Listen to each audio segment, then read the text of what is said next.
légère. À chaque campagne, c'est comme cela.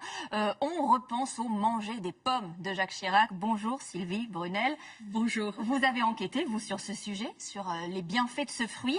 Jamais il n'a été autant critiqué à cause des pesticides. Alors vous, quelle est votre conclusion ? Ma conclusion, c'est qu'une pomme, c'est un fruit parfait. C'est un miracle, une belle pomme comme ça. Pour l'avoir, il faut passer beaucoup de temps dans son verger.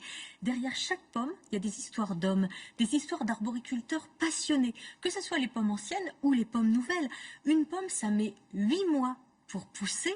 Pendant ce temps-là, ça peut être attaqué partout, par les champignons, par les chenilles, par les oiseaux, par la pourriture.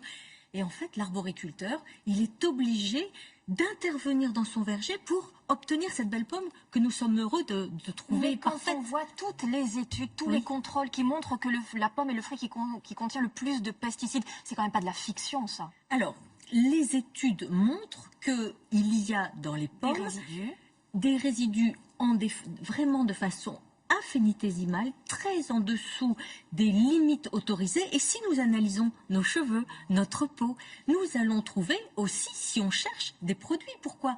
Parce que pour être en forme, il faut se traiter. Mais traiter, ça ne veut pas dire toxique. Et c'est vrai que comme la pomme met très longtemps à pousser, c'est le fruit qui met le plus longtemps. C'est une fleur en mars et on la récolte entre début septembre et début novembre pour la Pink Lady.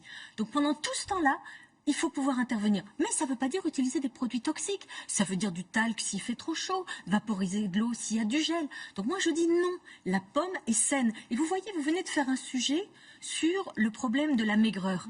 Quand on mange une pomme chaque matin, l'adage dit une pomme chaque matin éloigne le médecin, on est sûr d'être en forme. C'est un fruit miracle parce qu'il a tout ce qu'il faut pour être en bonne santé. Est-ce que quand même il ne vaut pas mieux la peler ? Vous la pelez, vous, la pomme ? Alors moi je ne l'appelle pas, je vais vous dire pourquoi. Parce que dans la peau, il y a énormément d'atouts, notamment de vitamines. Ce qu'il faut en revanche, c'est la laver. Pourquoi ?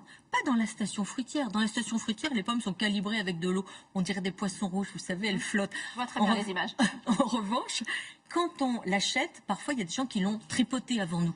Donc il faut la laver. Mais qu'elle soit bio ou pas bio, elle est bonne pour la santé. Et d'ailleurs, 2/3 des vergers en France sont ce qu'on appelle des vergers éco-responsables. C'est-à-dire que l'arboriculteur s'engage à respecter toute une charte de bonnes pratiques. En bio ou en pas bio, c'est pareil. Il faut avoir vraiment confiance dans ces pommes.